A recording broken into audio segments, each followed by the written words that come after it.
excited, so excited to be connected with you all in this virtual training. We have been apart for so long that it's good to see your faces and hear your voices. Tonight, we're starting something new. We're starting um,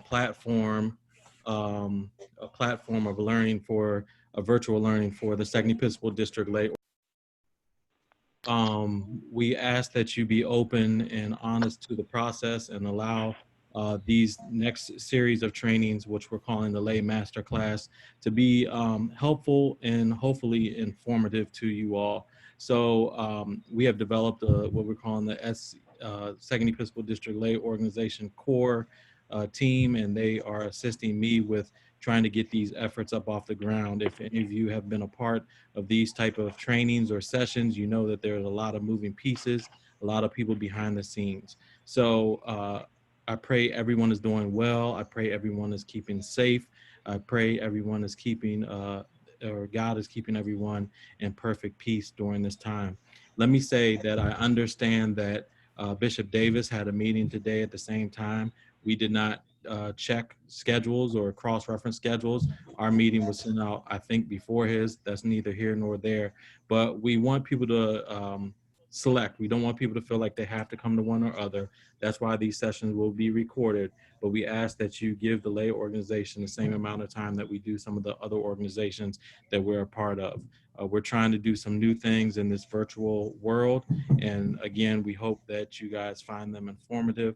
And please give us feedback. Sister Chenay, at the end of this session, will provide the team's email address and I believe the links on where you can provide these recordings. So again, I thank you for your time. I thank you for being a part of the Second Episcopal District Lay Organization, and have a blessed training session. Thank you. Thank you.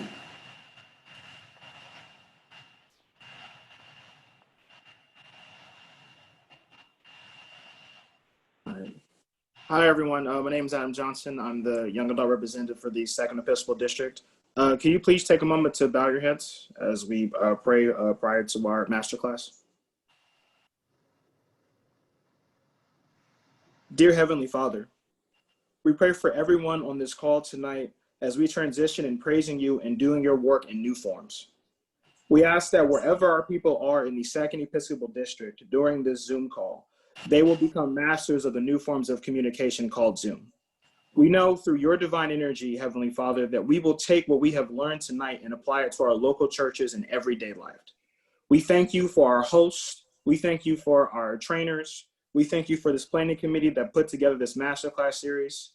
We thank you for those who are on the call tonight. We ask this in your name. Amen. Amen.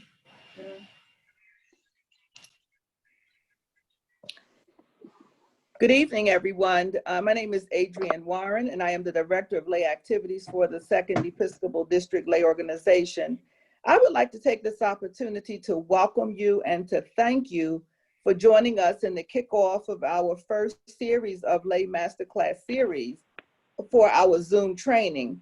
I'd also like to extend much gratitude to Sister Chenay Saunders, who took the initiative to develop and to deliver our training for this evening, along with those team of persons who have assisted her technically and who have worked intently to ensure that tonight's session would be first for Christ and second to none. We ask that you enjoy the session, and we look forward to you joining us in our future additional masterclass series. Again, welcome, and we thank you for joining us this evening. Thank you. All right. So, thank you, Sister Adrienne. So one of the things tonight, the goal is to make sure that we get everyone prepared for Zoom and to being able to just use the virtual sessions. By training, I actually am an IT consultant. I have been working in IT for the past 14 years. And this is my passion. This is what I do for a living. The Zoom part is also technically new to me. About 6 months or so, my company actually started using this. But to me, it's still a technology. It's still a virtual session, and I've been doing this type of things for a long period of time. So now I just want to share my knowledge and hopefully make you comfortable in using it, because that is the biggest piece of using technology, is that if you're comfortable with it, you'll be more inclined to use it more often, as well as being able to understand how to do whatever it is that you're trying to do. So when you're trying to do ministry, that the technology does not get in your way, but that it enables your ministry to be better. So with that, our goals for tonight, we're going to talk about before the meeting and how to make sure that when you're preparing for a Zoom meeting, what you need to do, how you make sure that all your settings and your profile is ready to go. Then we'll talk about what to do when you're what's happening during a meeting, how do you participate, how do you interact with both the host and then other participants. And then lastly, we'll just do some wrap up, we'll do some practice, and then show you just how to leave the meeting, right? Some people tend to forget how to just get out of the meeting because it's at the end, you just don't know what to do. And so the goal is just, like I said, to provide you knowledge, to allow you to practice, and then to make sure that you collaborate and communicate. If you already know how to do anything in Zoom, one of the main things is going to be chat. We're going to talk about that a little bit later on, but if you have any questions, feel free to go ahead and put something into the chat box. I'm going to ask that you either that, or if you know how to raise your hand, there's a feature on here that says raise your hand, and ask questions through that way, because we can't all speak at the same time, and that's part of the thing that we're going to learn today, of how to make sure that you're able to be respectful for presenters, but be able to also still communicate with them as necessary. All right, so with that, part one, before joining a meeting. So before we do that, the main thing is what is Zoom? What does it do? Why is it here? It's a application. It's a virtual application platform, right? So that means that it has a host of different features and abilities within its application to allow you to connect, to collaborate, and meet with anyone in the world, actually, right? You can be anywhere as long as you have an internet connection or a phone connection to connect. You should think of it very much like doing face-to-face, right? Anything that you would have been doing if you were in person, you should be considering to do that as well. And then there's other platforms that are very similar to this. Google Meet, you may have heard of some of these. So it's Google Meets, there's GoToMeetings, there's Adobe Connect, and then there's Cisco WebEx. All of them have very similar features, meaning that you can visually see each other, you can have a way to chat, you can have a way to share information, but they act just slightly different. They may have slightly different icons, they may have slightly different wording to say what you're doing, but they basically all do the same thing. Usually the biggest difference is that you have to be able to pay the cost structure for all of them, right? Cisco usually lends itself more to the big companies and the corporations, whereas Google usually comes right along with what you have if you have a Google or a Gmail account. So it's just being able to kind of use whatever is pertinent and whatever you can afford in the right context. So then the second piece is to know what type of a meeting you're in. So today, this meeting is actually a Zoom meeting, and it's not a Zoom webinar, right? So one of the major ways you can tell the difference between if you are in a Zoom meeting or if you're in a Zoom webinar, usually it's, can you see this gallery view? So I know many people are on the, you can see the gallery view, a picture of everyone on the screen, or at least a good number of people on the screen. That's generally your way of being able to tell that you're in a Zoom meeting. When you're on a webinar, it's usually just a certain amount of people, and you can't tell who else is on with you unless you are a part of the panel, which then that panel can see other people, but usually the participants cannot. So benefits of using the two, or each one of them, Zoom meeting is very interactive. That's why we're doing this training on this. It's because we're going to do some practice. So I want to be able to interact with everybody and be able to see what you're doing, how you're doing it, and be able to talk and communicate with you. It's A lot of sales meetings have it, training sessions, church services, if you know how to control, at least like maybe to have a fellowship afterwards or be able to communicate maybe during the service, good time to have to use Google Meetings. But then there's also the benefits of the webinar, right? If you want to do more of a lecture style, if you want to be able to have giving out a lot of pieces of information at one time without necessarily getting the direct feedback, meaning the verbal feedback from everyone. You can get it just through chat and have that type of communication, but that's usually all it is. So maybe town halls, some quarterly updates, and there's very little, the only interaction is usually through chat. Okay. So one thing to note is that whenever you are meeting and whenever you're going on a Zoom meeting, it's still, all the rules still apply for what we do if we're in person. Make sure you still pray. Make sure you're trusting God and be patient, because technology sometimes just requires you to be patient. Make sure you're reading everything carefully. Zoom, the meeting invites, as well as the communications that have to go out, usually are pretty lengthy because it's trying to meet the needs of multiple people at one time. And we'll go over what that means on in the future slides. But it's because of the ways, there's multiple different ways that the technology allows you to connect. They have to make sure they're meeting the needs of multiple different people. So you'll see that a Zoom invite may seem like it's a page long, and there's a reason for that. And so just want to kind of, I'm gonna orient you to that to understand why it's so much information. So again, you know how to read what you're looking for and get to what you need. And then lastly, the major piece of this is get familiar with your device. There's very little you can probably do to break the devices that you're on. Unless you just are almost banging on it or doing something just completely that makes no sense, you're not going to break it, right? But if you're comfortable in recognizing that you're going to be able to get through and do whatever you're trying to do on the device and be patient with it, you're going to be able to get through it. And just learning the little pieces of it, right?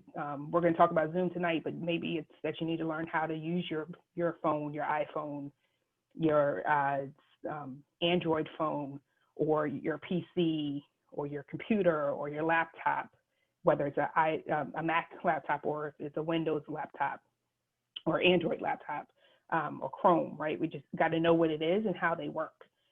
But the good thing about Zoom is that no matter what the platform is, generally they kind of break it into two places. It's either you're on a PC laptop or you're on a iPhone and, or you're on a phone. And so then that phone features pretty much looks very similar.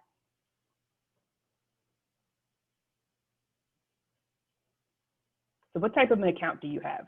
Like, we remember I was telling before, we talked about the fact that each platform has its own cost structure, how they're going to set up accounts. Well, pretty much every version has at least a free account. And whatever they call that account varies, but there's usually at least a free account. And that free account is there so that you can at least use it when someone else is probably paying for the accounts that are not free, so that they can present and provide the data. Same thing goes for Zoom, right? So they do have a basic account, which is their free account. It allows you to have meetings that are 40 minutes long. You can participate in any other type of meeting. So like you're participating now, and you may not have you may not be paying for a Zoom account, but you'll be able to attend this for the full 90 minutes if we go for the full 90 minutes, because you've just, I have an account that's actually taking on the burden of the cost, right? Then you also, with that free account, you're able to use video only. So you're not going to have anyone that's able to dial in, but you can still use the video features. And you can have as many meetings as you want, just knowing that they're only going to be 40 minutes long.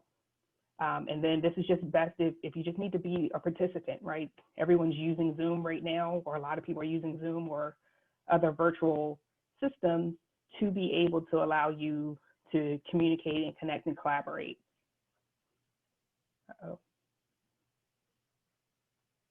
And so that's kind of what that basic account provides for you. So then what are the other two accounts? There's a pro account, which pretty much is just, it's kind of that in between. It's for someone that just needs to host some sessions, meetings, and be able to host and provide and share information.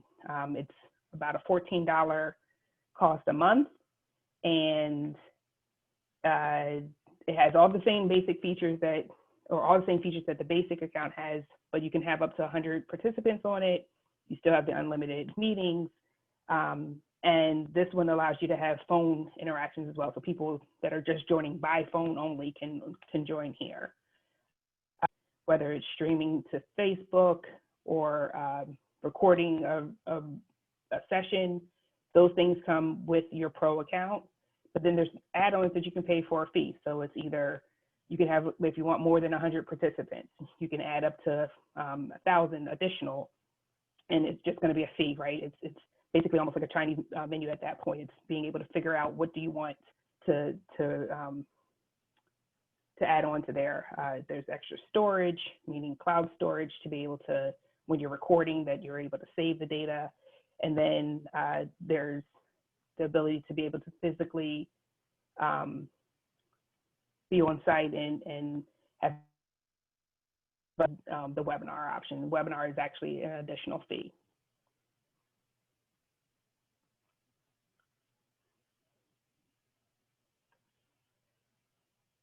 All right.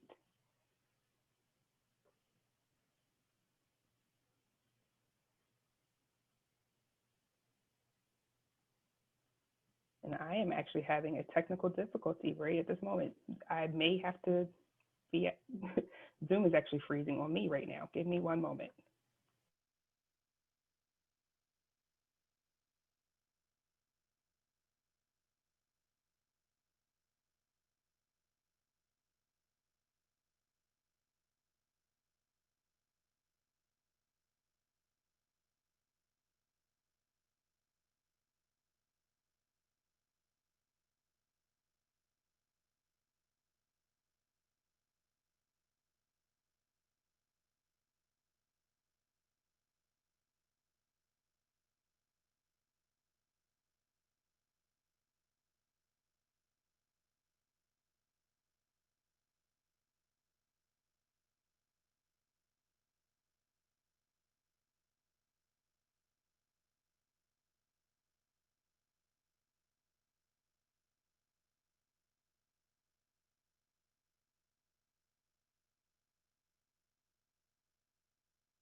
Sorry about that.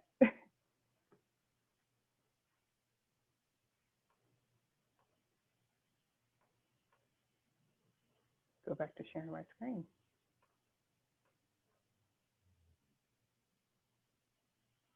Okay. All right. So like I said, be patient, right? You never know what's going to happen. And it even just happened to me. So see, it's just a matter of being calm, figuring out what happened. I think Zoom actually did an update in the middle of this session on me. So I just had to restart and get back in. All right, so things that are that you can do, again, still talking about before the meeting starts, right? There's a lot of information before we start. Zoom settings. It's one of the areas where you can get to right off of your main, if you've downloaded the application, you'll see at the top that there's a place that says settings, and there's a whole lot of different things you can do in the Zoom setting environment, right? So you can change your video, you can change your audio tunes, and it'll check to make sure that your voice is loud enough, that your video looks good.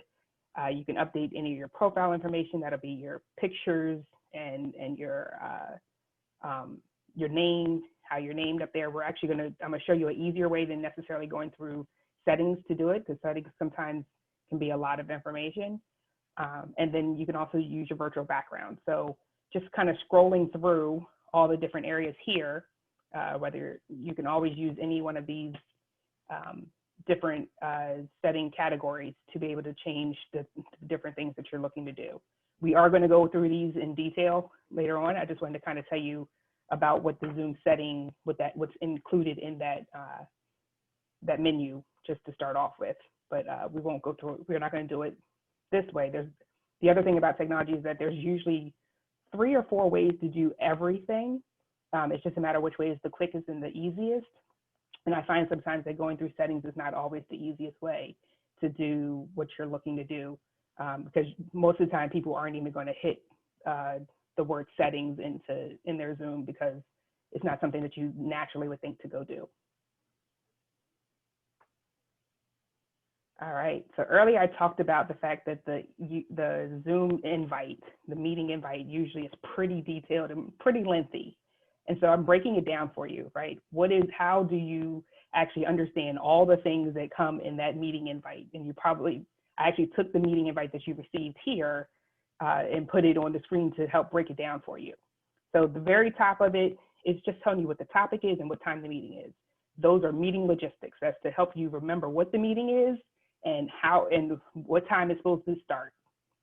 Then the next thing you'll see is usually it's a join Zoom meeting, and then it's followed by this URL or a website, a web address. Basically, what this is going to do, Zoom is a web-based application. Even though you are downloading an app, it still uses the web or the internet to host the meeting.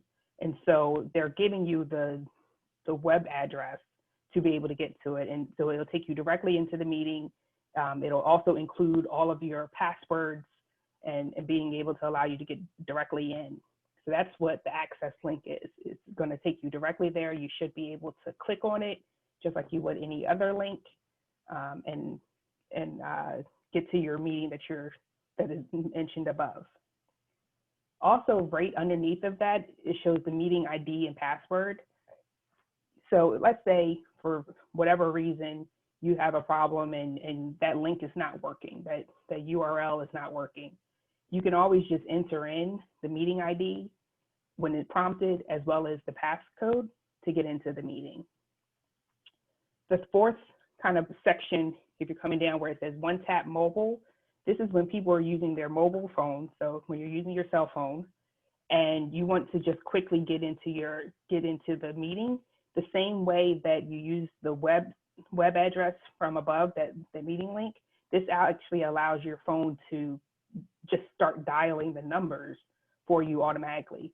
You can only do it on your cell phone, and that's the only way that it's going to work, right? So I would say this is probably not as much of a used feature, just because most of the time people are joining to visually see each other and not necessarily dial in, especially from their cell phone. And then the last area is just dialing in by your location.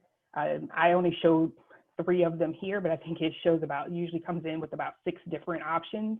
And actually, there's usually a link that can take you to show anywhere in the world what the phone number is to dial into a meeting.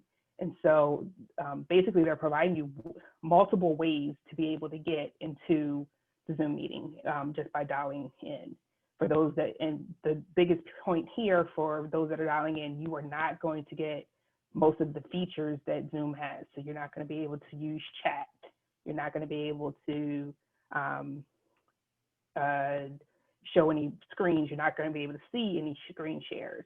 And so that's going to be the biggest concern when you're dialing in, but you will be able to at least listen in. And I know that everybody doesn't plan to see what's going on. And that's something, if you're a host, be mindful of that, right? Being mindful of how many people are joining by the phone, because you may have to actually speak everything that's on the screen because those on the phone cannot see it.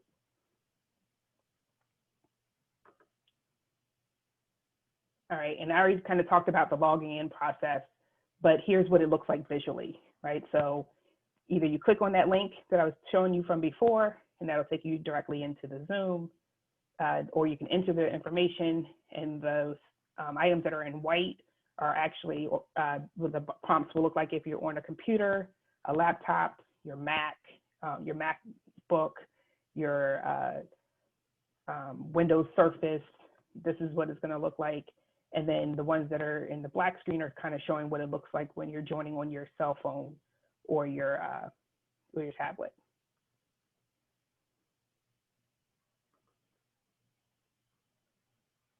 All right, So there's always etiquette. There's always ways in how you're supposed to come into a meeting the same way that you do in person. And so I'm actually going to turn it over to Brother Dante Foote to help us talk through our etiquette check. All right.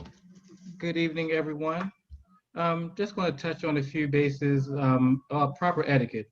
As Sister Chenay already said, when we do Zoom, it's kind of have that mentality where you're going to be one-on-one. The same thing you would do in an in-person setting, you would want to do while you're in the Zoom setting. For any meeting or any event that you're going to be on Zoom, we just ask that you plan to join at least 10 or 15 minutes early because you might have some small technical issues that you need to work out prior to the meeting started. Make sure that you are utilizing the most updated version of Zoom or GoToMeetings, whichever database that your meeting is going to be on. Try to test it out before the meeting. Even if you have to have a small meeting with just you and a few family members, if it's your first time utilizing Zoom or one of the meeting settings, just kind of testing, kind of get a feel for it rather than being on it the day of the training or whatever event that it is, and you're having some small hiccups or small issues, things like that. And just make sure if you need to have some of the meeting information handy for you. We know everything is virtual and online now, but sometimes you still got to have that paper, that pen and paper to make some notes and things like that. Also, when you're doing having a meeting, it's kind of like when in church. I know growing up in church with my grandmother and my mother was singing on the choir and you're doing something you're not supposed to do, they give you that look. That's the same thing while you're on Zoom. Picture that camera that's looking at you as your grandmother, mother looking at you if you decide to come to a meeting and you just have on a t-shirt and it's a Sunday morning service. You wouldn't do that in Sunday morning, so you wouldn't do it in Zoom. You wouldn't do it in a lay meeting and one-on-one session, so don't do about it on Zoom. Just think about that. And also, while you're in, where you be at home or wherever you are, make sure that you utilize your backdrop. If you have a lot of things in the background, personal visualization and personal pictures, just do a virtual backdrop or go to a setting in your room where it's just a plain wall. So you don't want people being distracted. If you're the one talking and you have all this pictures and stuff in the background, it's kind of distracting. So make sure that you're in a nice area where the lighting is nice, and you adjust your camera. You don't want to be too far up on your camera, and you don't want to be too back. You just want to be in the right setting so people can see you and see what's going on for the most part. So even if you're on the phone, sometimes you think you have to be up on your phone. Just keep your phone at least about an arm's length away from you. You can see everybody and everybody can see you. That's what I always say. You know, we always talk about 12 inches. Arm's length is good. So you don't have to get your ruler out and measure what 12 inches is. Just keep it at arm's length and you're perfectly fine. Even with your laptop, if you're sitting at a desk, just, you know, your laptop or your desktop, just at a social setting, and that's pretty much it. I always tell people now, even though in my office setting is closed, when I have meetings and everything, you're going to be in COVID settings for a while. So just think about it. You have that plastic wall up. That's how you are when you're on your computer. So you don't want it too close. Just think about you're talking to someone else that's right in front of you. Make sure you keep that distance between the two of you. Like I said, the main thing is just make sure you dress for the occasion. Always have that in your mindset because you never know who's watching. Especially with Zoom, anybody can log in at any time. I know we have Bishop Davis having another meeting right now, but he could try to log in after his meeting just to see what's going on. We have a lot of pastors and ministerial staff that's on this call with us right now that you don't even know that's on the call, but they just want to see what's going on. So always be mindful, you just don't know who's watching. That's always the key you need to keep in the back of your mind when you're on any type of online virtual meeting or virtual setting for the most part. And that's pretty much all that I said, that all I have for the etiquette. Like I said, you know, always, like I said, always think about what your grandmother and mother will be doing at choir loft when you're doing something at a meeting. You don't want to be having a lot of TV noise or kids or things in the background. Just try to be mindful of all that because it's very distracting at times, especially in important meetings. Thank you, Brother Dante. Do you want to also talk about etiquette when you're joining a meeting? Yeah, we can definitely, when you, like I said, when you're joining a meeting, that's what that 10-minute grace period comes into play. You're testing your audio, like you guys were in a waiting room, which is typically most times what the presenter will do, put you in a waiting room. And then when he or she opens the meeting up, that's that time where you say hello and, you know, you're testing your mic, but make sure you try to do it before the meeting because sometimes the presenter puts you in a waiting room for a reason. So when they start the meeting promptly at a certain time, they don't want to go back and forth on, hello, can you hear me? You should always pre-do that because sometimes the meeting is on a strict time limit with the presenter and they kind of have to get into business. So make sure you do the testing with the, before you get on the video, before you get on the call, as well as with the video. Make sure that you can see yourself and it's in plain visible sight, that everything is clear. So when you start the meeting, everything is clear. You're just going right into the setting. So pretty much, again, when you're leaving out, before you go to church and before you go to meetings, you're on the mirror, cleaning yourself all cleaned up and everything. You do that before you go on the Zoom call. Same thing goes into play.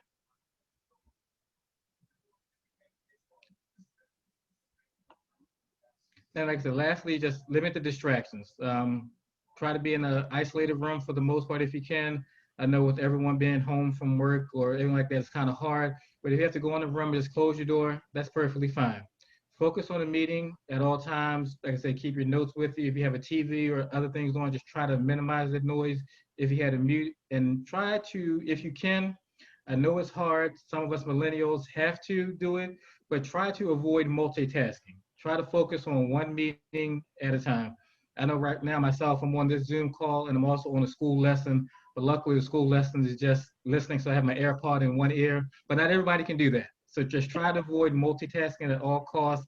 And at the same time, we try to set out the information for any meeting ahead of time. So prepare all your materials in advance and make sure you have, if you need to, you have a hard copy with you. And if you're one of the presenters, you have it already up on your laptop. So if anything happens, you already have that backup material prepared for you.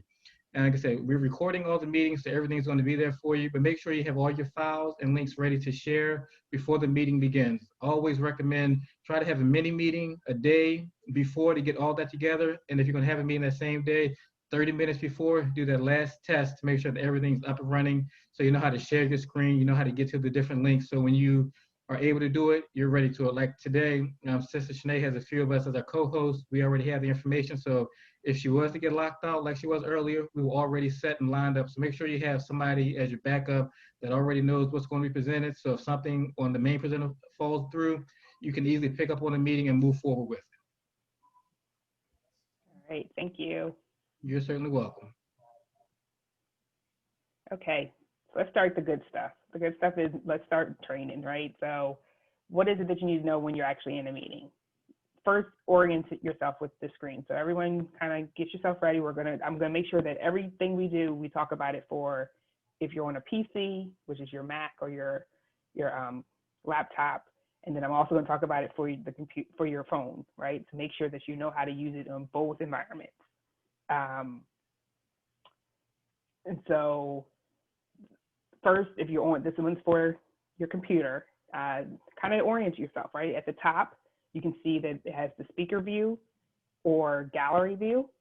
Toggle between the two, right? Show that you can see that you can see just one person, the speaker that's talking, or that you can switch and see the whole group in kind of tile view, which is also the gallery view, and showing everyone that's in the meeting. And you just have to scroll through a few pages of that person, of that group. Then on the bottom, you should see a few notes there too. So you'll see the audio features all the way to your left. Then right next to it is a picture of a camera, and that's your video. Then I have the security feature. That's because I'm the host.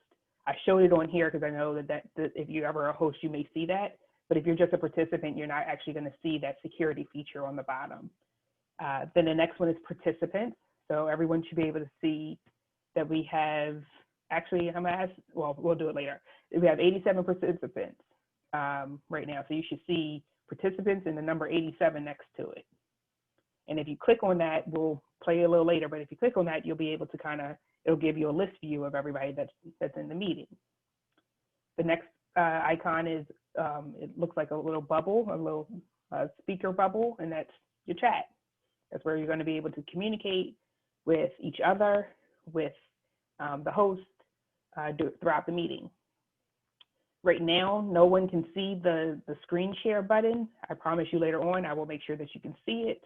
But again, that is something that the host controls, but you'll be able to see that screen share is always going to be green. And we will practice it a little later on, so I'll let you see it a little bit later. The record button, again, is a host feature, so or the co-host feature. So I have that right now, but most of you do not. Again, we'll we'll talk a little bit later, but the main thing to note now is you can see that at the top of the screen, you'll see the little record, and actually it'll be up at the top over here to your top left. You see that we're recording, and that recording should be showing up there right now. Breakout rooms, again, another host feature, is something that we control and the participants experience. And we'll talk through that a little bit later. Reactions is very fun. It actually allows us to be able to, if there's something that you want to maybe clap or raise your hands or other features, other like emotions and things that you want to show, the reactions button allows you to do that. And then more just gives you additional features. So some of it includes maybe the record, and usually for the most part, the host usually sees these things. It's where you're able to stream live. It's where you're able to show if you're sharing your computer sounds, optimizing your screen, and other features like that. I think I'm seeing some questions, so I'm gonna quickly answer some of them. So, okay, we got one. It said, are you allowed co-hosts with the free version? You are not. From my understanding, you are not allowed to co-host with this free version.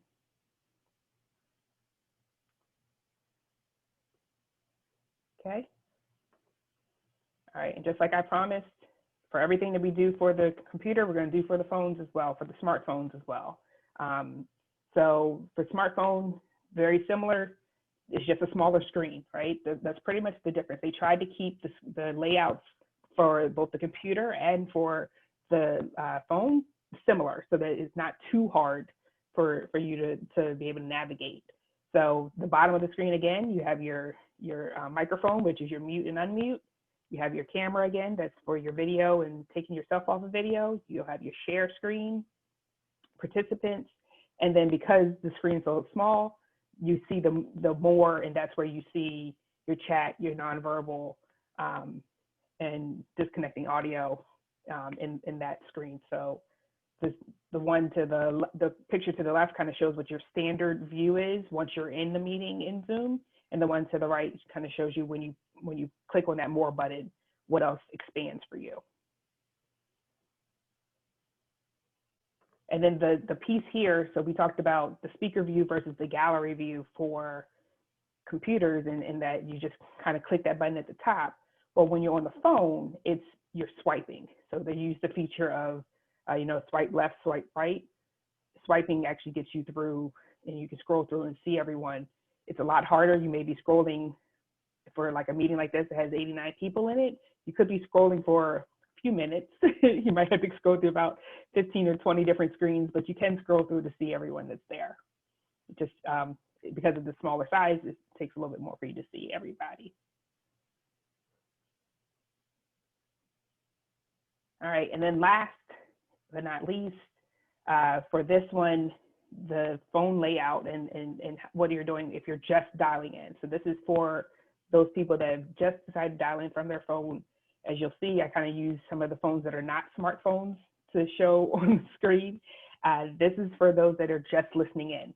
And so if you're just listening in or you're dialing from your phone from home, the features that you have to you are pretty much just to listen. And the two things that you're able to do is you're able to mute yourself, and you're able to mute and unmute yourself. You're able to raise your hand. So that's the two things you're allowed to do. So #6 allows you to mute and unmute yourself, and #9 allows you to raise your hand. The key thing I really want to stress, because I know that a lot of people kind of may use when you're on maybe on your cell phone, and if you happen to dial in, or even at your home and you happen to have a mute button on your phone, if you press mute on your phone and then also hit *6, you will be muted twice. And so if you try to unmute yourself by just hitting *6 again, but you forget to unmute the actual phone, people still will not be able to hear you. So just kind of be mindful of that. I know that tends to trip people up because you think you get on the phone just naturally and may mute yourself, and then someone else tells you, oh, make sure you hit *6, and then you've now muted yourself twice and don't even realize that you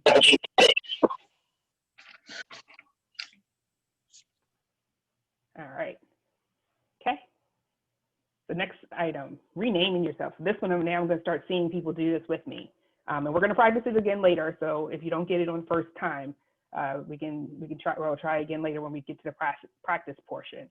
But renaming yourself. So why does it even matter? Why do you care to do this?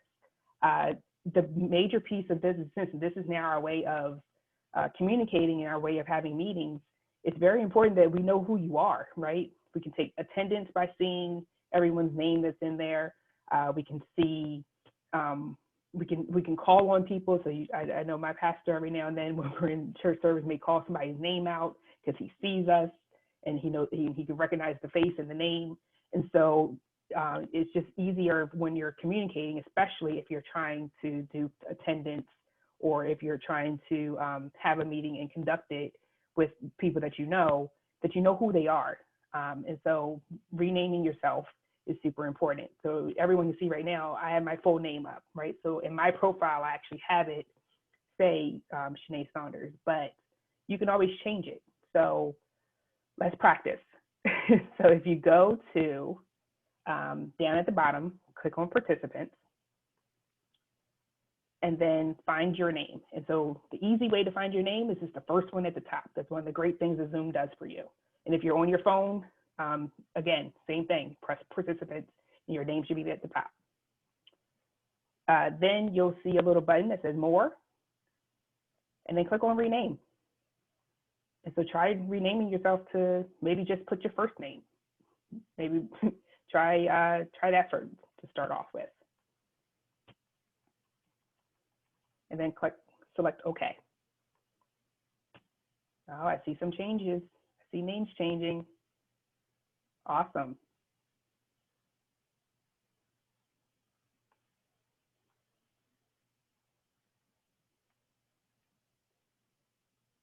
And so I know one of the other things that we use the renaming and naming of people for is for attendance.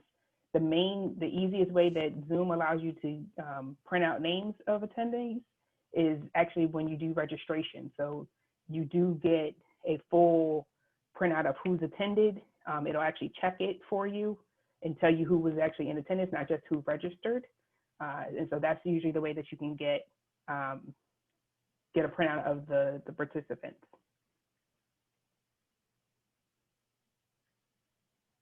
Okay, all right. So I'm gonna go back and we'll come back later and do more renaming. So that's the first item. Next up is changing your picture. Okay, so same thing, right? So let's say I need to go do something in the middle of a meeting, or we happen to just be in a meeting and I'm too busy to be and maybe be distracted a little bit. So I just want to show my picture and maybe not be seen.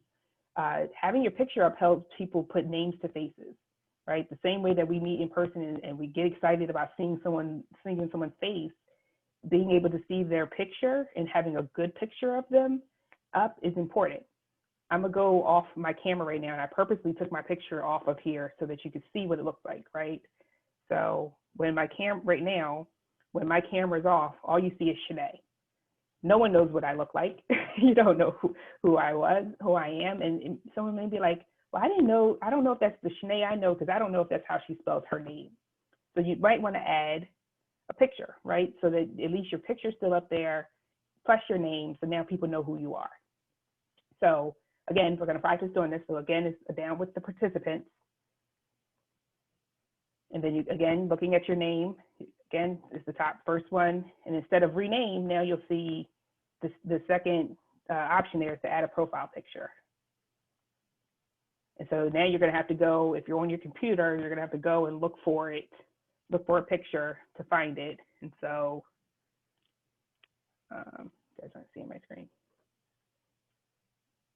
So I'm finding a picture right now of me that I want to share. Then it's going to ask me if I want to save it. It's going to ask me if I want to adjust it. Then I'm going to save it. And so now I have a picture. It's pretty simple, it's 4 steps. And again, we'll practice some more. So if you're not getting it right now, right, I'm just kind of giving you the steps, but we can definitely do some practice. Is anyone having any questions? Mhm. Okay, go ahead. Mm, And say finding the picture, that's gonna be the hard part because you actually have to have one kind of ready. And I didn't prep everyone to have one for you, to have one ready.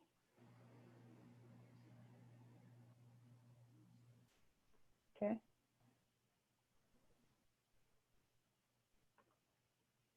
All right. So then what else can you do during a meeting? What else is there for you to be doing while you're in a meeting? Wait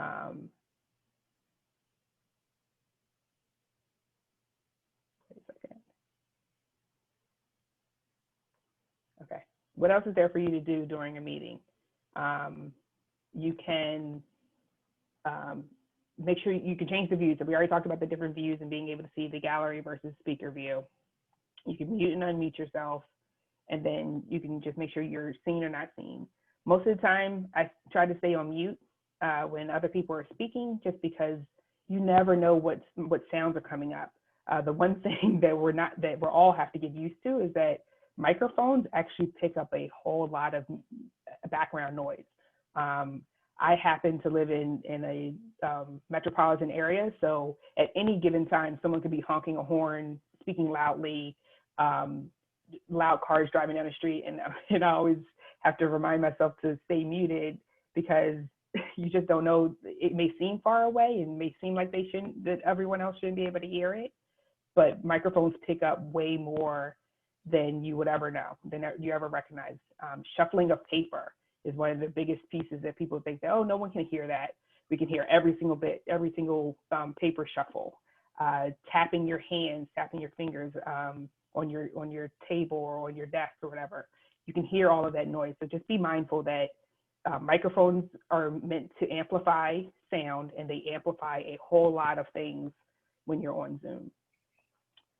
And then the video, right? So right now I have a clear background, primarily because of the fact that I don't want there to be a whole lot of different things in my background. I try to make sure, like Brother Dante told us, make sure that you kind of keep in the frame. I adjust myself. If I wanted to, I actually have a good amount of space behind me. I could be way back here and just as a different appearance, right? Now you don't seem like I'm as in tune with you. So I try to make sure that, that I actually stay close up and just make sure my video looks good, like we talked about already. All right, so then the fun part, chat. As I already see, some people know how to do this, but chat is, the feature down the bottom, right? Chat. It's how you communicate for the most part in these meetings. So had everybody go in and just type me what day of the week it is. Put what day of the week it is in the chat. Sweet.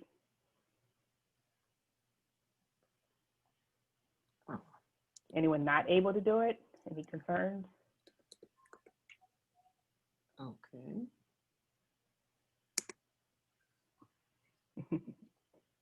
Great. All right, so I think you got the chat feature down. Major alert. When you're typing in chat, the default is for everything to go to everyone. So if you're trying, you can have private conversations in chat, but the issue is if you happen to not to put something into the chat and you didn't make sure that it was only going to that private person, everyone's going to see it. So I usually advise against doing the chat to the private chats, just because it's so easy to get lost in what's happening if you're trying to participate in the meeting and then send a private chat at the same time. It just gets it's a little dicey. So it can be a little interesting there.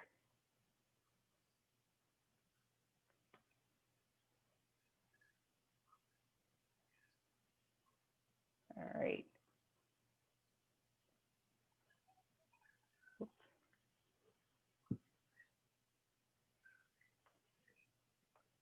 it looks like I have annotation on, so let me turn that off real quick and clear it. All right.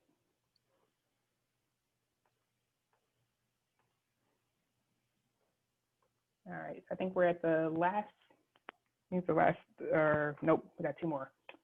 So nonverbal reactions, right? So if you don't feel like necessarily talking in the chat, but you still want to participate and give some feedback to the speaker or the presenter, there's nonverbal and then reactions that you can use. So the nonverbal is actually right at the bottom of your participants. And so it has the bottom where it says yes, no, go slow, go faster, more. This is how you help the presenter actually be able to see without you having to say, hey, I can't hear, or go a little bit slower, slow down, or go faster, we're getting it. It allows you to do those things. Or if they're asking a question, you want to just yes, no questions, you can answer just a quick yes, a quick no. Or you can clap, you can do a thumbs up, you can do the heart, just like you do on other social media formats. They have the laughing, the surprised, and then the party. So those are the different features you have, and you have it both at the bottom of the screen if you're on your computer, and then it's in the more area if you're on your phone. So everyone give me a thumbs up. I see it. If you notice, you see it in your screen if you're on your video, rather than it being in the chat, right? So it's on your video screen. Sweet. Thank you. All right, so then one of the last things that we tend to use when presenting is polling. All right, so polling allows you to get some quick feedback, get some quick interaction. It breaks up meetings. You'd be surprised. It's a way to make sure that you're getting, having the conversation or having some interaction with your participants on some topics that, while you're hosting the meeting. So really, it's just the host will post a poll, and then you will need to react. And again, this is only for those that are on your computer and your phone, because if you're just dialing in, you're not going to actually be able to use this feature. So I'm going to test with the first one. So everyone take a moment and answer the poll. And basically the question is, can you see this poll? And so it's just a yes or no, making it real simple. And if you cannot see it, and you can get into chat, if you can just chat and let us know that you cannot see it. We'll try to see what we can do.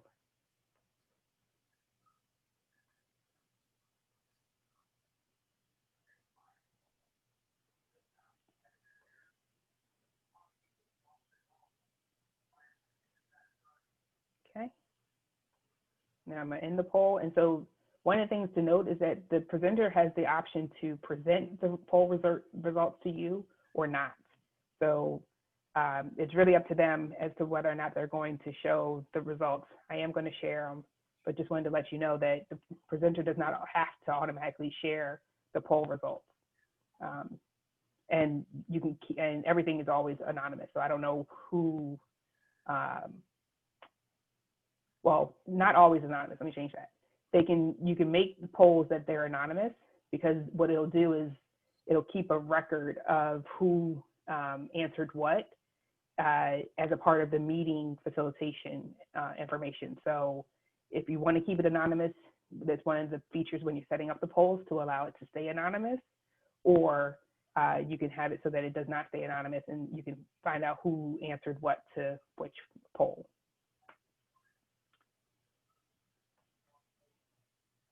All right.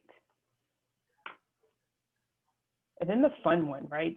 So I see a few people already have virtual backgrounds, but virtual backgrounds is just something fun and cool and neat to add into what you're doing on Zoom, right? So it's sometimes, I know I've used it for work when giving a presentation, so that my client knew who I was. So I actually had my name in the screen, as well as just saying that I'm from Deloitte, right? So sometimes I've been in Zooms where it's multiple different companies, and they'll tell me that I'll put in there where my company's name in there as well.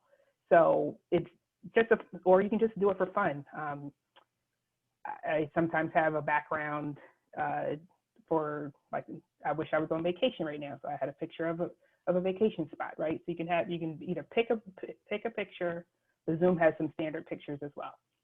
So if you look next to the video, the camera, there's a little arrow that's pointing up or maybe pointing down. And then you'll see the screen, the option that says choose virtual background. So select that. Another screen will pop up and it'll automatically be where you want to be. So if you notice, if you remember when I showed you before that there's the settings feature, basically all it's doing is taking you to the settings. It just makes it easier to kind of get there a little quicker rather than you scrolling through the entire settings screen. You can pick a background. And so the key here is that your background should be, if you can, as much as possible, one color, because it basically is giving you a green screen, which is what like the movie theaters and stuff use to create the animation and things, but they need it to be a solid screen. And if you happen to be wearing green, then the picture is just going to show up on your shirt or whatever your piece of clothing is. So try not to wear green when you're doing this, or match your background. So if your background is black and you're wearing black or even maybe a dark blue, it's not going to show up or it's going to show up on your clothing as well, because it's basically just trying to find what the solid color is in your background, and then also projecting that background onto that picture. So I told you guys I like to do ones of my vacation spot. So I want to be on vacation, so here's my vacation background. So let me see, anyone else change it? Oh, I see a few changes. All right, awesome. Cool. And you can make it a picture of anything, right? It can be pictures of your family. I've seen some fun pictures of places or friends, families, dogs, cats. I've seen it all, actually. So it's just a fun thing. Just make sure it's appropriate. It's always the key here. All right, so that's the last of what to do during a meeting. Any questions, anything that we need to cover? Dante, have I missed anything in the chat? Hold on. One of the members said that for the virtual background, she doesn't have any options available. Is it because of the device that she's on? It could be. You might need to update your Zoom, because it does have at least like three or four options just to start off with. And actually, if you're looking at the screen now, it usually will show the none, the picture of the Golden State Bridge, the picture of the screen, the like trees or the grass, and then the sky picture are the four that are standard there. But you can always add more. That's what that little plus sign is. That's where you add additional images. I see President Douglas has his daughter in the background as his background. Okay, I see what you're talking about. Okay. Anything else? I have a question Yeah. about the polling. Yes. Can you use the polling at the end of a meeting for your evaluation, to do the evaluation? You could. Okay. Yep, just note that the only options you get are either a single choice answer or a multiple choice answer. And we're going to practice the multiple choice later, but it's only two options that you get. And so you're going to have to set up, if you want it to be like, if you're trying to do a scale of like, was this good, very good, you're going to have to type all those options in, which it lets you do, I think, up to about 10 different options or 10 different answers.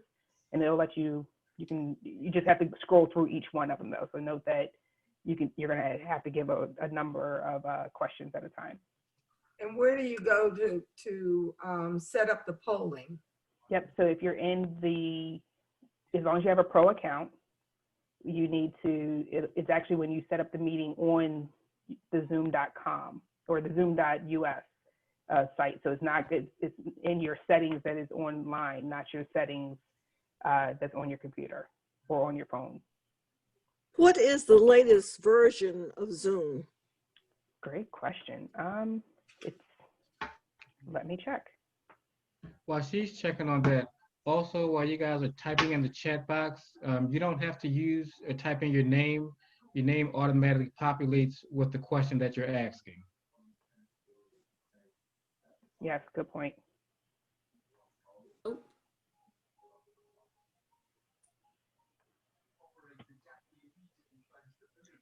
So another question, when you're adding a profile picture, it should already be in your file, so that way you already have that picture populated on your computer. That's the only way you'll be able to update the picture. You'll have to have it already on your computer to then add it to your Zoom account. Correct. And I know I see the question, can anyone besides the host set up the poll? No, Zoom does not allow that. Not the setup. The co-hosts are allowed to present polls, but they are not allowed to set it up. It has to be whoever owns the Zoom account online.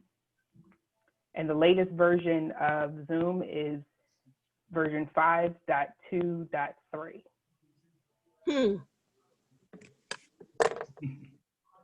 And I have a question. Sure. When I tried to do the virtual background, Yes. it did nothing for me. I saw your information, but that's it. Okay, so did you follow, which step do you think, did you get to the last step of? I touched the arrow. Yes.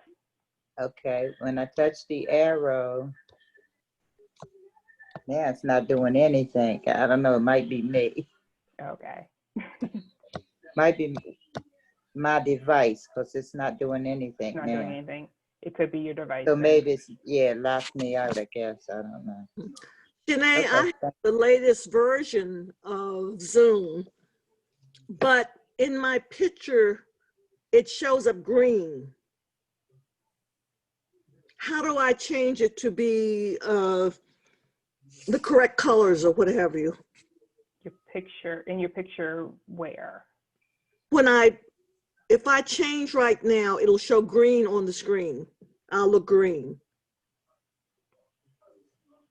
Right now, we can't see you at all, so I'm not sure. You can see wait a minute, there should be a picture on there. Yes. That I see put your up. profile picture. But if I change it, let me change it and see what happens. Let's see, how can I don't mean to interrupt, but you should have a screen down at the bottom that's like a select button that says use a green screen, or I would like not to use the green screen. You may have your button defaulted. Okay, my iPad has everything at the top, not at the bottom. That's why I was asking whether or not I had the wrong or I had the most up-to-date Zoom. So tablets and iPhone, and phones tend to act a little differently. So you usually cannot actually do the virtual background all the time with your tablet and phones, right? Okay. Sometimes it doesn't always work. Okay, I have the tablet I'm using right now, so that's probably the issue. Yeah, it just means it's adding more work to do on a device that's not meant to do that much. And Zoom actually, if anyone has noticed, Zoom actually takes up a good amount of your memory while you're using it. So it may slow your computer down or slow your device down a little bit. Hence, earlier when I lost control, I had too many things open, and I sometimes forget to make sure I have everything closed, just because it does happen to use a lot of the cache and the memory that's out there, which helps make sure that you stay up to speed.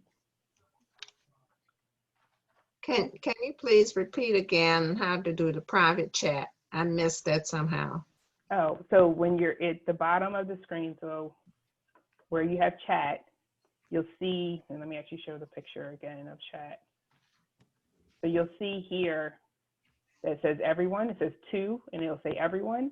If you want a private chat, you click on that little arrow next to it, and you can pick the person that you want to privately speak to, and then type your message, which is, I still caution, make sure that it's actually to the person that you want to speak with. Otherwise, you can send it to the wrong person, or you can send it to everybody. Okay. And private, usually the word private will actually show up in red as well. So it at least does help you know that you're having a private conversation, versus when it's everyone, there's no word private next to the word everyone. Okay, what happened? Thank you. No problem. All right, so you ready to do some more practicing? Okay. All right. So I think we've done most of this, but just wanted to make sure to try it at least one more time, right? Because practice makes perfect. Again, my goal is to make sure that everyone's comfortable, because as we're continuing these master courses and as we're doing services and everything else on Zoom, if you're not comfortable with it, it just makes it gets frustrating, right? To be on something that you don't know how it works or why it's doing whatever it's doing. So we're just gonna practice again. So first step, everyone toggle between speaker view and gallery view. So if you're on speaker right now, switch to gallery. And if you're on gallery, switch to speaker. And see which one you like better, right? Sometimes you might want to do the speaker view because someone's showing or someone's talking and you just want to look at them while they're speaking the entire time. Feel free to do that. But other times you just want to be able to see everyone, and so you have the gallery view up. Both are fine. It's really up to you what's best for you at that time. And then when you're on the phone, sometimes the gallery view just isn't helpful because you're going to be scrolling for days or swiping for days, right? It may not be easy, but then the speaker view might just be easiest when you're on the phone or on your tablet. All right. I think I have the older version because I'm not getting a lot of the things that you're talking about. Okay. And what I didn't, yeah. I will try. I'm on my tablet. Okay. So it's just not letting me, like I can't find my chat, So touch and the I screen. thought I had it on here because I used it and I can't find it. That's okay. Okay, it touched the screen though, right? So that's the other thing about the phone. You might need to touch the screen first. You mean touch in the center of the screen? Yes, because then it'll the actual controls and the settings may not show up until you touch the screen. That's one of the things with the phones and stuff. It kind of hides itself just so it doesn't stay up there. Because it just narrows the screen down when you have all the settings up there. So you might need to touch it first, and then the controls and settings will appear, and then you should be able to find it. Thank you. Sure. I think I see some other hands raised. So was there other questions, Dr. Rose L? And I can't see the full name. Do you have a question, or are you just raising your hand from something before?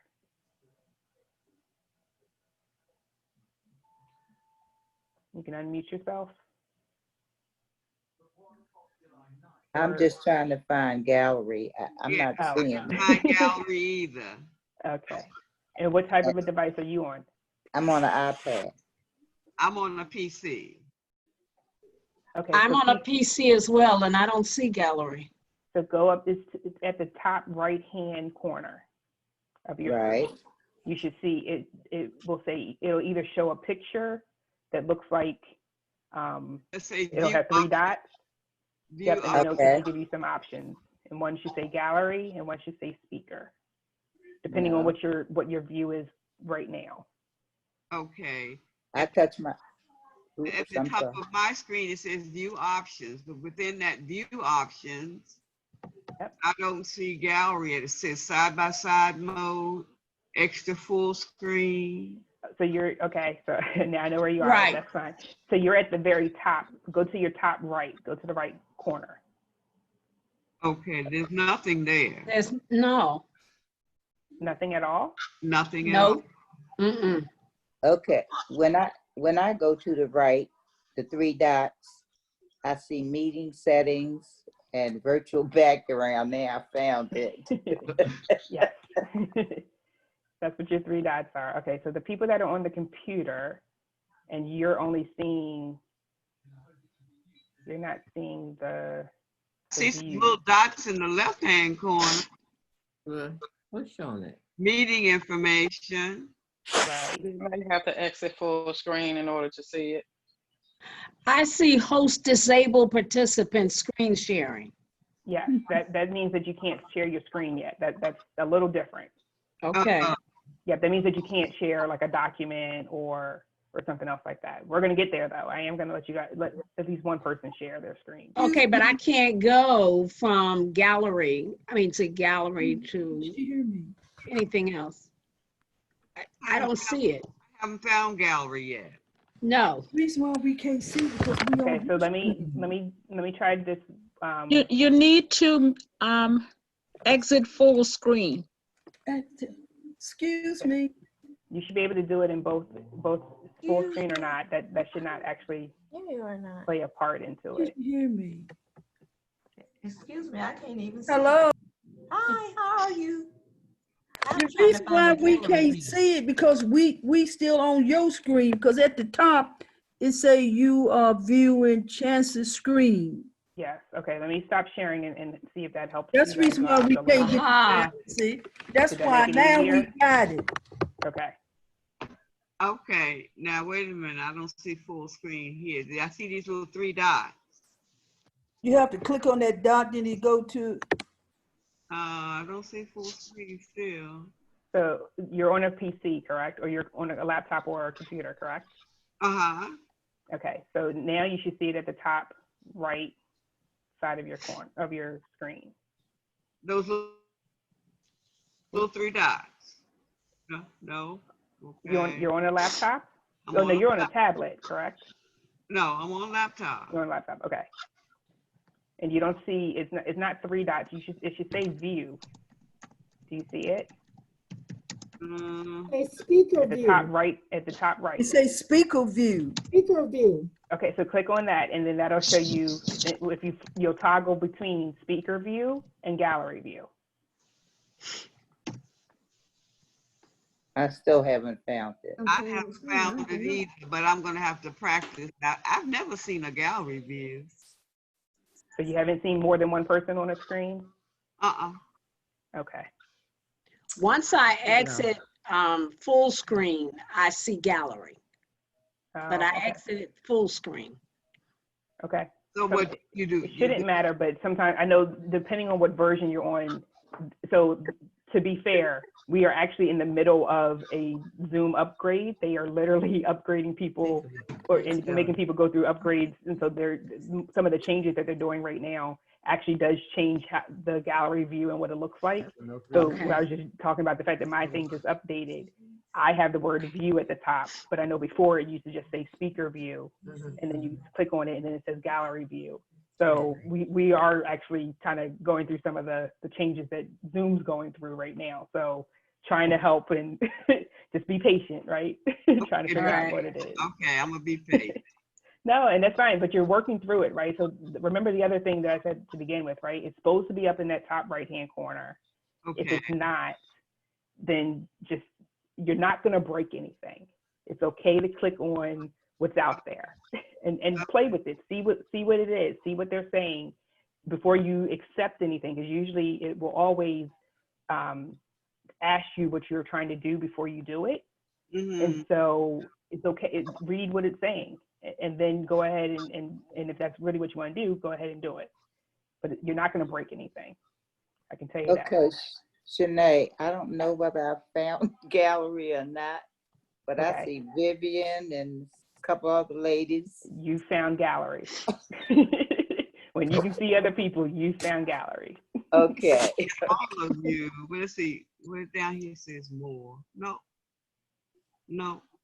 I have to play with this a little more because I never did find gallery. Okay. Yep, and you might have to, it sounds like some people may have to get out of okay, full screen. I see speaker view. Is that what is? Let's see. So let me put it, if you are looking at multiple people right now, you are actually already in gallery view. If you're only looking at one person and looking at me, because that would be the one person you would see, then you are in speaker view. Oh, okay. Okay, I see So gallery. that's how you tell the difference between the views. Sorry, I probably should have started off with that. Now I see you full screen. Okay, so then you are in speaker view. Now. I Perfect. see gallery view now. Awesome. See, we can work through anything. Yeah. Amen. All right.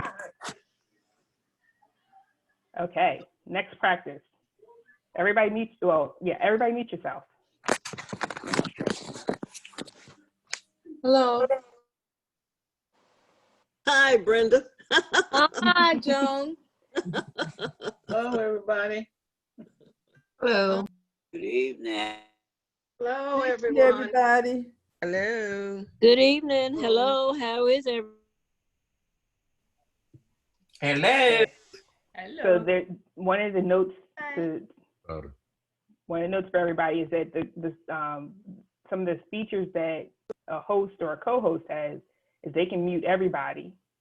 They can also make it that you can't unmute yourself. So there are times that you may be trying to unmute yourself and you can't, and it's because the host or the co-host has decided that they don't want everybody else to be able to mute or unmute themselves. I know when we're doing Sunday morning service while the service is going on, no one can unmute themselves except for those that are co-hosts, which are usually we make our those that are on the program participants. But then at the end of service, we'll go ahead and let everybody unmute themselves so that we can have fellowship.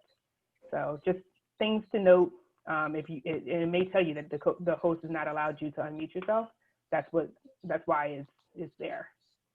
Oh, now I understand. Yep. So just little tricks that hosts get that they don't always share with the participants, but I want you to know what it is so that you know why it's happening. And it's not you, right? At the end of the day, I want to make sure you know it's not you. Yes. Okay, what you had just got through saying, Sunday when I was on my church Zoom, sometimes I have my niece, and I didn't understand when it was on mute. Then I put it on mute. It kept going back and forth, and now I understand what you're saying. Yep, the host is probably muting you. When it's on mute, just leave it alone. Right, and the host may be muting you back, right? Just because they know they may hear the host something is you don't see. Us because I didn't want my niece to make noise because I had to get off because I wanted to listen to the service, but she kept making noise and I didn't know whether they heard or not. So I just left. So now I understand. Thank you. No problem. All right, last one. Everybody turn your cameras off. I see people with cameras on, or do the opposite, right?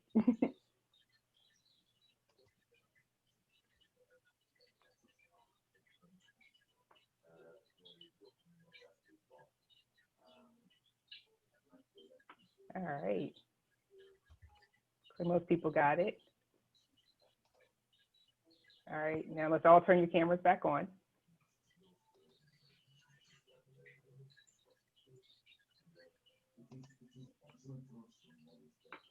Great. Good seeing you all.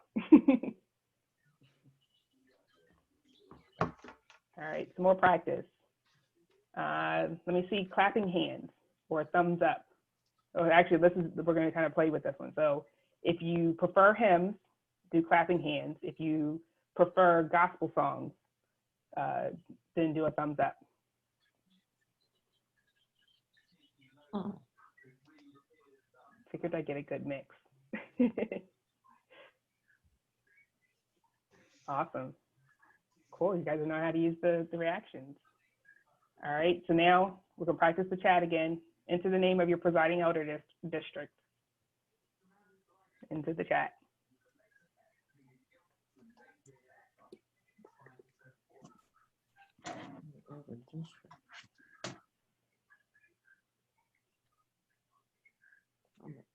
Oh.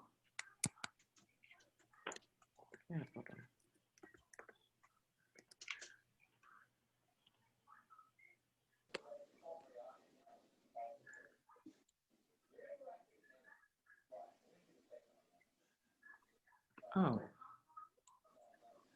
Everybody listening. That's different. Good to see. Okay. Good. Thank you. All right, so now we're going to practice polls one more time.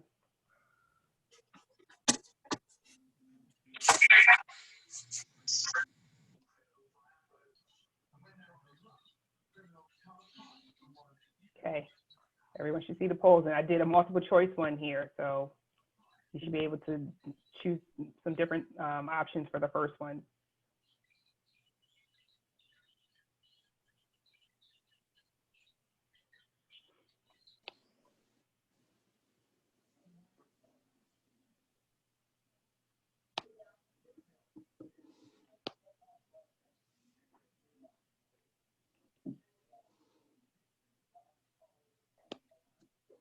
Coming in fast.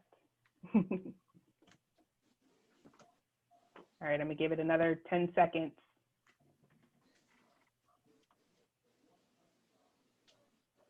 5 seconds. Okay, I'm ending the poll. All right, and we're gonna share. So it looks like there is a a need to do the Zoom host training so we can get more in depth into some of those tools and features. Thanks for that. Well, we will use that information, just letting everybody know that one was done on purpose to see what other training we wanted to do. Okay. And I'm gonna go back to sharing real quick, just so as we wrap up. So there are some other advanced features, and I know there were some questions around screen sharing and breakout rooms. So these are features that the host controls, but wanted to just at least share and tell you all about them. So the first is the breakout rooms. So breakout rooms, basically either the host can either set up, when people are doing registration, they can set the breakout rooms for those that are registering before the meeting, and make sure that everyone gets into a session. It basically is using like an Excel spreadsheet that they tell you how to set it up to allow you to automatically put whomever joins the meeting into the breakout rooms. You can have, I can't remember the exact number of how many breakout rooms you can have, but you can have at least, last I saw was at least 5. I think you can go up higher than that. I should have forgot about what the exact number is, but you can definitely have multiple breakout rooms.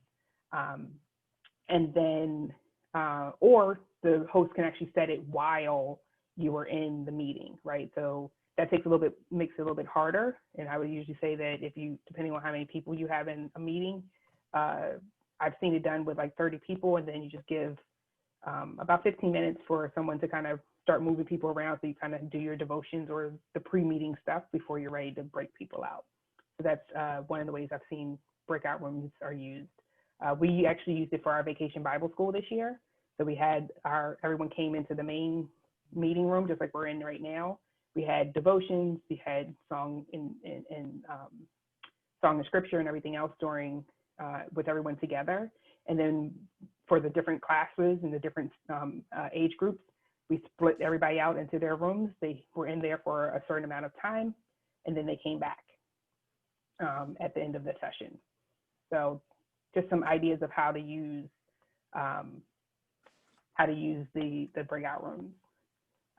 Screen share, I'm going to enable it now just so you can all see it. No, it's not going to actually let anyone be able to do it. So you should now be able to see down at the bottom of the green screen share icon. So I just enabled it so that you can actually see it. So the purpose of that, again, screen share is a way to be able to share information. Usually is not as much that participants have to share something, but it does. It is one of the features that's available to you. Okay. And usually it's only one person can share at a time. So that's the other reason why I said it's okay for me to allow that right now, because it's only going to allow one person to share at a time. So how do you get the advanced meeting features? How do you get to these? Oh, so the screen share is at the bottom of your screen. If you're on a PC, yes, or actually if you're on the computer, no matter what, the phone or the computer, it's at the bottom, and you should see the green share screen. It should look just like this at the bottom, and it's usually right next to participants. Next to chat. Or next to chat, okay. It's one of the two, yep. Okay, and then the recording, again, is a host or a co-host feature, and you'll see it up in your top, when recording is actually on, you will see it up in the top left-hand corner.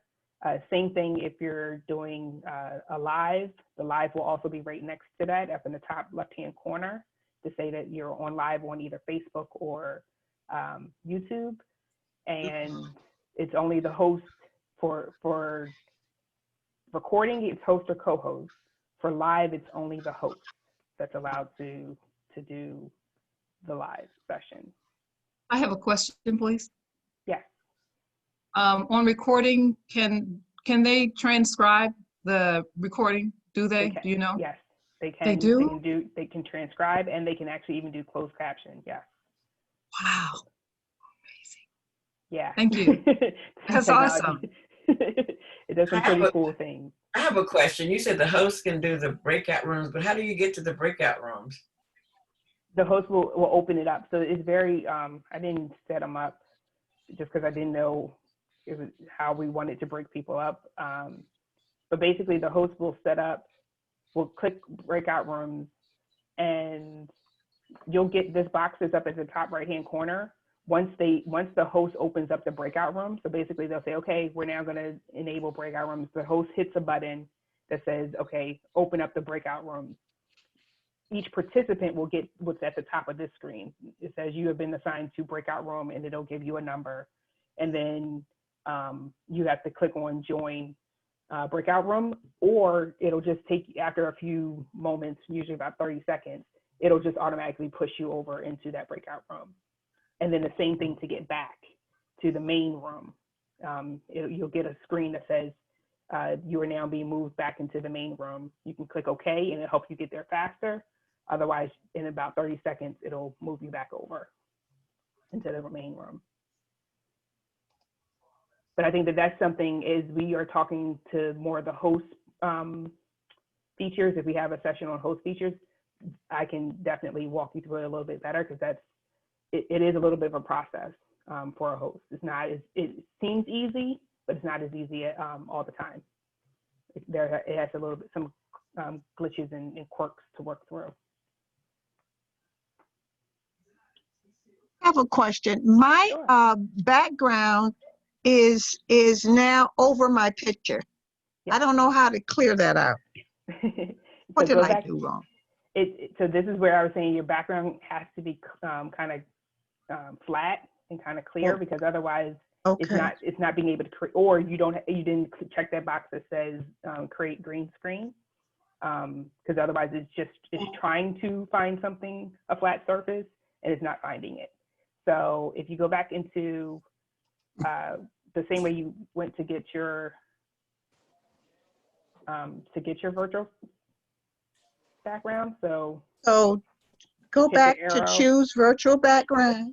Yes, go back to choose virtual background, and then you can go back to none.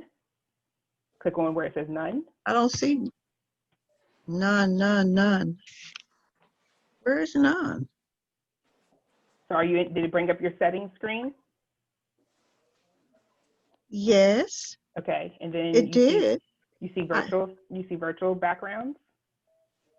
Yes, I do. Click on that. Oh no, I see none. I see none. Okay. I'm sorry. I was looking in the wrong place. It's okay. That's why we walk it through you. Thank you. No problem. All right. That actually concludes our meeting. So I'm going to wrap it up. So be on the lookout Can I ask for. you a question? Oh, sorry. Yes. I'm sorry. My question is, how do you upload this document that you have that you're showing us now and still see your face at the same time as the presenter? Yep. So are you on a computer or a? I'm on a computer. Phone? Okay. So a laptop. Sure. At the top of the screen, you should see a green bar that it should have an arrow that you can point down to, that you can click down on. Can you see that? And gives you some options.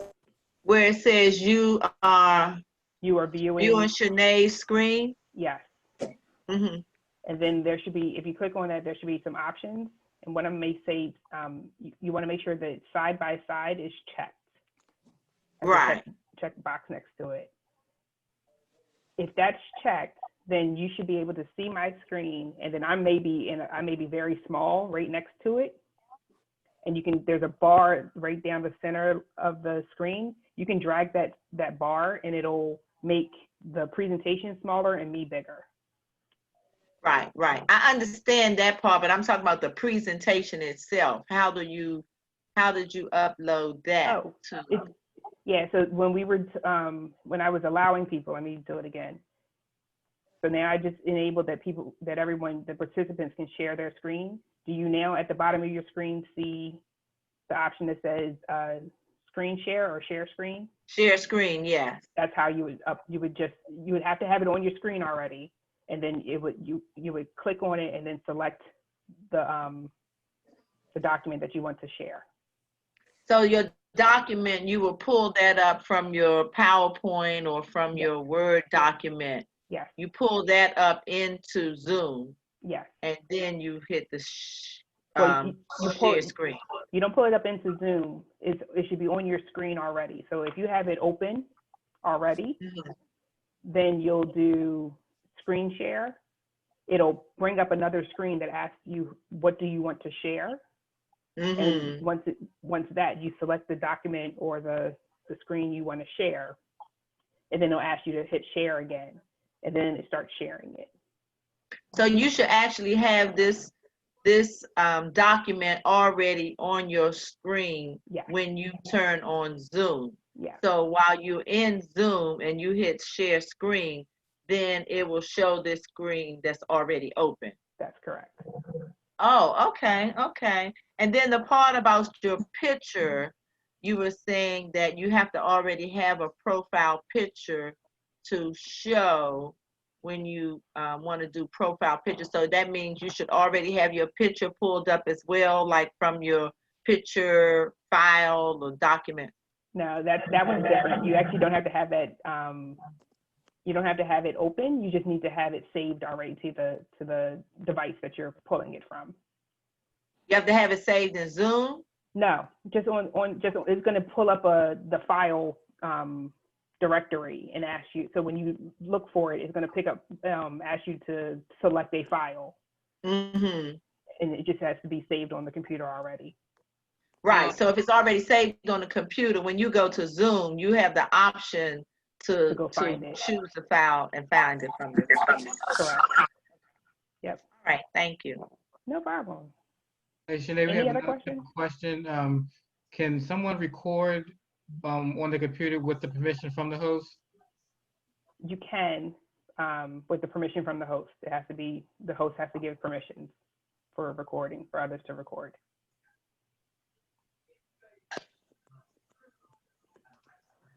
Okay.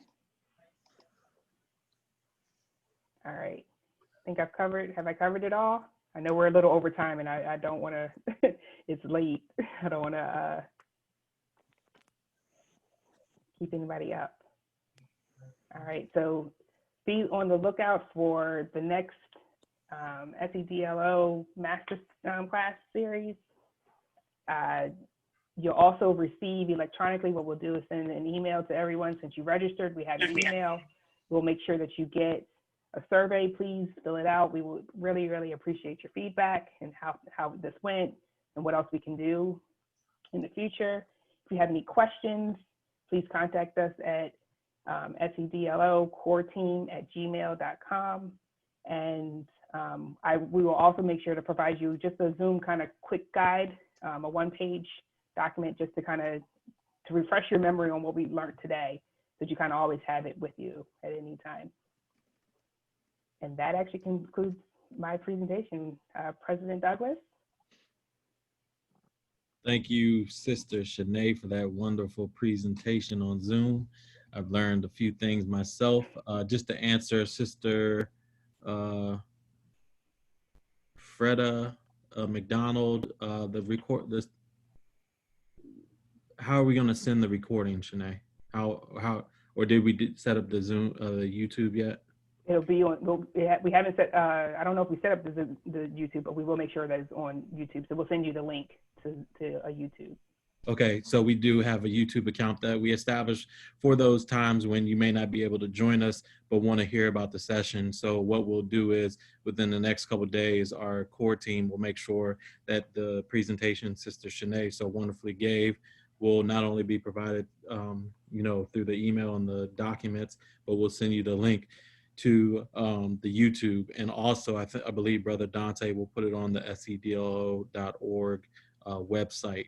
I don't want to take any more of your time. Thank you for your participation. We're working on doing, it was a brainchild of mine, but Sister Adrian and the core team helped me bring it to fruition. In the masterclass series, there's going to be 4 series. The next one we're working on, it'll be hopefully the same day, October 17th, next month, which is a Thursday. We're trying to secure a wills and the state's attorney to talk with us. In this COVID times, people are getting sick and leaving us at the drop of a dime, and we just need to make sure we're prepared.